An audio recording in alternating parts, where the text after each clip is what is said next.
bienvenue à toutes et à tous. On est ravis que vous soyez là, présents, malgré les difficultés diverses. Mais vous voyez, ici, on va dire, il y a une belle odeur quand même, hein, une odeur plus sympathique à Paris. On vous a prévu le soleil et on est vraiment ravis de vous accueillir. Je vais simplement vous présenter un petit peu plus ce qui se passe dans ce congrès en matière donc d'intervention non médicamenteuse avec quelques informations. Si mon diaporama fonctionne.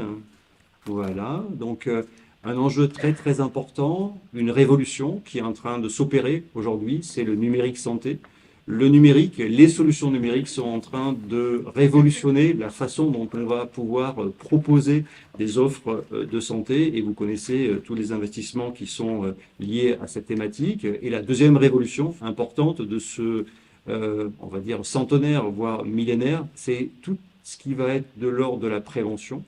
On l'a dit, on l'écrit depuis très longtemps que la prévention est un élément central. Pourtant, on ne le fait pas fondé sur les données probantes. Et ce rapport est un rapport important qui a été publié par Franck Chauvin en 2021, explique en quoi et comment, pour vivre plus longtemps en bonne santé, il va falloir établir des solutions qui sont fondées sur la science. Et on va notamment parler d'interventions non médicamenteuses, mais toute évolution, toute révolution en santé conduit aussi à un certain nombre de dérives. Et vous avez un certain nombre de personnes qui prennent la parole dans les médias, comme cet Alexandre Laurent, que vous connaissez probablement, inventeur de Doctissimo, ayant revendu Doctissimo, et en disant que l'avenir de l'être humain, c'est la machine et l'hybridation avec la machine, et que finalement, le transhumanisme, c'est la solution de demain. On pourra ainsi vivre peut-être de façon immortelle et avec évidemment beaucoup de sponsoring lié aux sociétés, on va dire, californiennes pour faire court. Et c'est parfois des dérives de mythes que quelques Grecs ont pu dire il y a quelque temps. La deuxième dérive, c'est évidemment des dérives d'ordre sectaire. Il y a 15 jours, au ministère de la Santé et à la Miviludes, il y a eu donc une information en disant que effectivement il y a des dérives. Pourquoi? Parce que la Covid a entraîné un certain nombre de difficultés pour un certain nombre de patients de ne pas être traités comme des personnes malades, mais strictement comme des corps malades, voire des organes malades. Et ça a conduit évidemment un changement de paradigme avec l'idée qu'il fallait peut-être y voir d'un peu plus près comment on soigne des êtres humains, comment on soigne des personnes, et non pas strictement que des organes. Et le pire qui a pu avoir, même si ma collègue de Sherbrooke arrivait donc ce matin, il y a aussi des difficultés au Canada, mais les Français n'ont pas été particulièrement brillants dans la gestion de la crise sanitaire pour le Covid. Et donc il y a là beaucoup de questionnements autour des dérives. Et donc il y a en même temps de cette révolution un élément central d'un nouveau marché de la santé, beaucoup plus ouvert, beaucoup plus intégratif.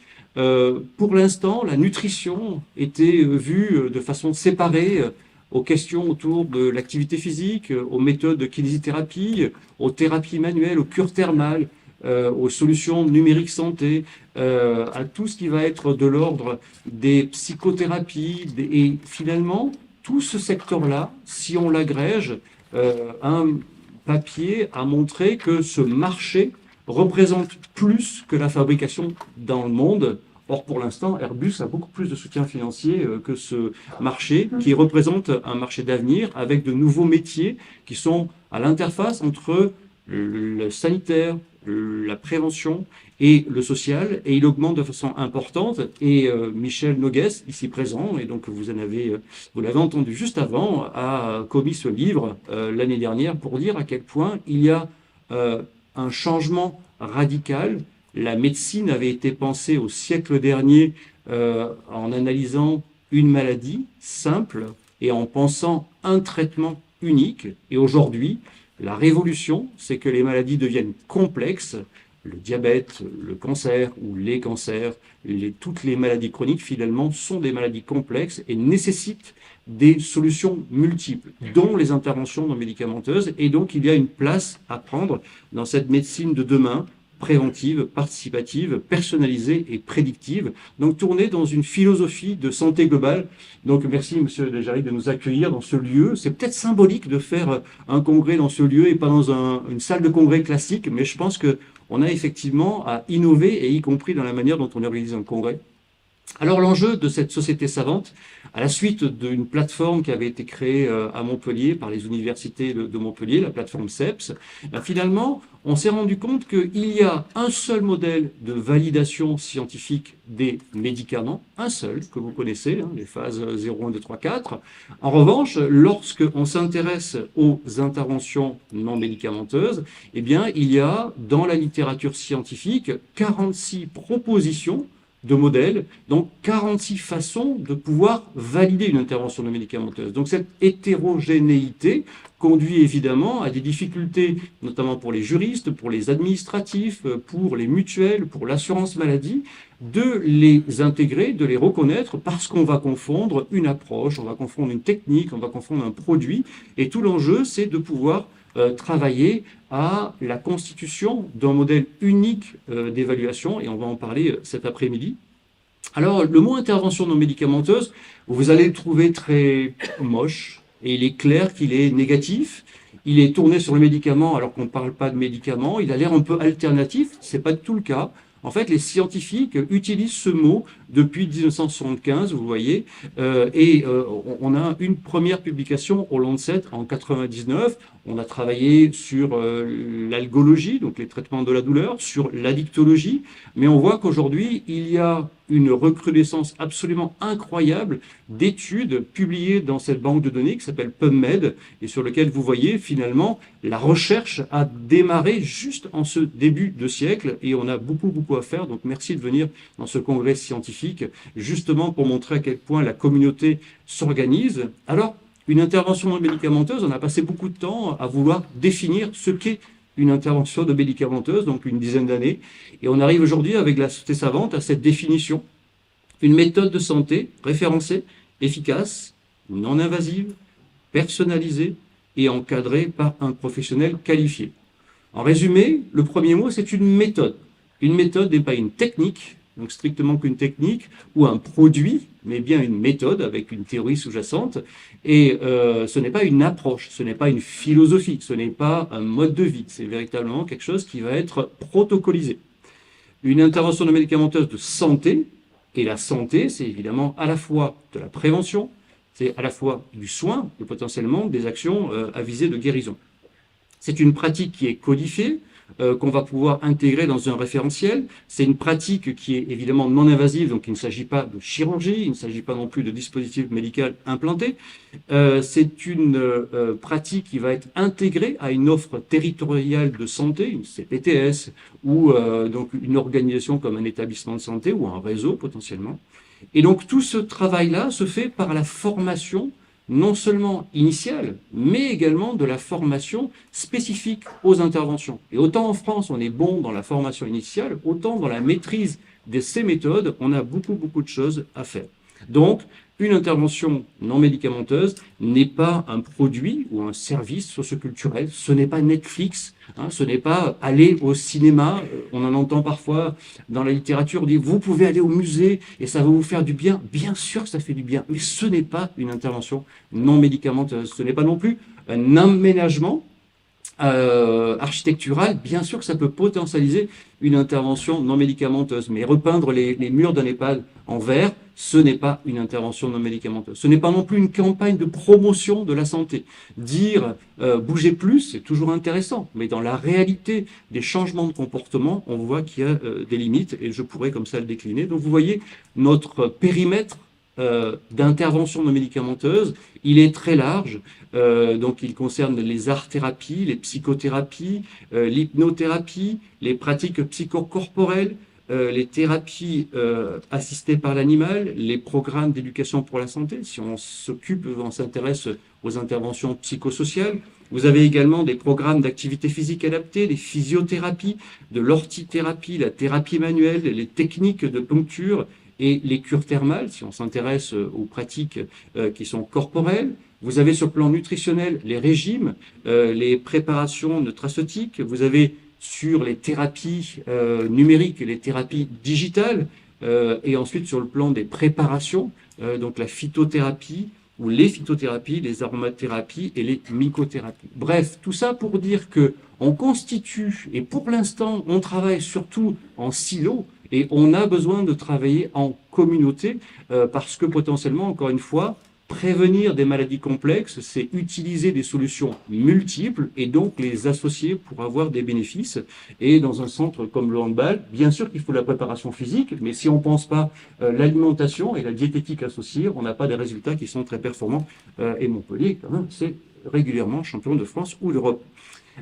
Donc notre société savante, elle est constituée de 3 pôles. Un pôle recherche qui est piloté par Alice Guillon et Emeline Descamps. Donc on a plusieurs activités et donc des ateliers qui permettent de produire un certain nombre d'éléments. Et cet après-midi, Robert Posé va parler donc de la création d'une revue scientifique. Une société savante doit exister avec une revue scientifique. Mais bien sûr, je remercie ce pôle, et je remercie ces personnes qui sont autant impliquées, et Pierre Bernard également, pour arriver à créer un comité scientifique qui a permis de trier les propositions de communication orale et de communication affichée. Mais c'est pas tout. On a également un pôle de prospective économique, sociale et stratégique, donc piloté par Michel Nogues, qui s'est déjà présenté, et avec une représentante des patients. On tient vraiment à avoir un représentant des patients qui s'appelle Christine Bellhomme, et sur lequel ils ont produit l'année dernière donc ce livre sur le marché des INM. Et enfin, une partie de formation, et de formation évidemment continue, sur lequel la Société savante va faire des propositions. Et je voudrais, je suis un peu ému, attention, dire un mot, même si elle n'est pas là vraiment, elle nous a beaucoup soutenus.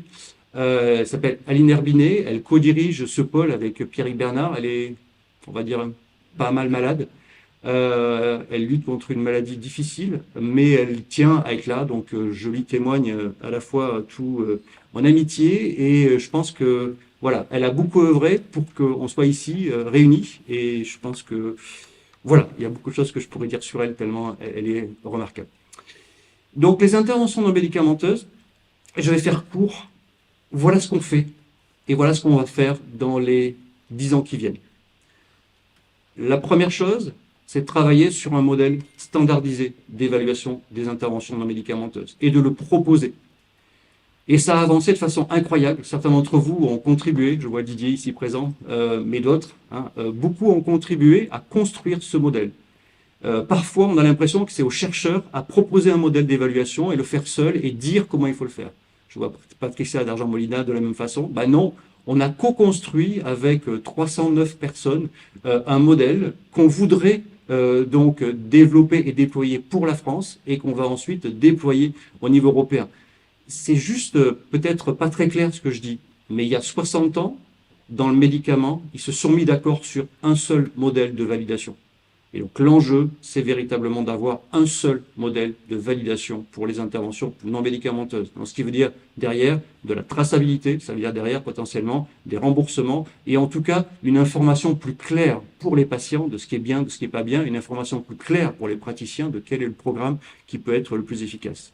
Le deuxième élément, c'est une bibliothèque qu'on a appelée référentiel des INM, donc créer un référentiel qui soit clair, accessible en plusieurs langues. Donc on va commencer en français et en anglais. Donc c'est monsieur Pierre Bernard qui s'occupe de ce projet, et ce projet va être donc mis en ligne au mois de juin. On a commencé sur les maladies neurodégénératives avec des recommandations d'intervention non médicamenteuses qui ont fait leurs preuves sur la prévention et le soin des maladies neurodégénératives. Et donc cette valorisation, ça permet de faire une traçabilité. Et ça veut dire que cette traçabilité peut permettre des analyses d'impact à la fois sanitaires, à la fois sociale, à la fois économique et à la fois environnementale. Et le dernier point, c'est une réflexion qui arrive aujourd'hui, en tout cas, d'une proposition de la Société savante d'un passeport éthique interprofessionnel de ces pratiques des INM, en disant que bien sûr qu'il faut continuer à creuser chaque métier et chaque spécialisation de métier. Mais on a aussi à avoir un socle commun éthique, parce que effectivement, parfois, on peut en manquer. Et on a vraiment un enjeu important dont on va parler tout au long de ce congrès, et en particulier cet après-midi. Pour finir, pour pas être plus long, parce que vraiment, il faut que évidemment, nos autorités disent des choses plus importantes que moi. Donc le congrès, aujourd'hui, il est ouvert au public. Il y a à la fois des stands, il y a à la fois des posters, il y a à la fois donc des ateliers de démonstration. Donc merci à toutes celles et tous ceux qui sont venus pour ces ateliers, pour ces stands. Et on aura une soirée débat sur les interventions médicamenteuses et la santé intégrative. Jeudi, on aura sensiblement la même chose avec un ciné-débat et apparemment une certaine Ghislaine va chanter au dîner le soir, d'après ce que j'ai entendu. Donc ça va être sympathique. Et enfin, vendredi, donc on aura à peu près la même chose.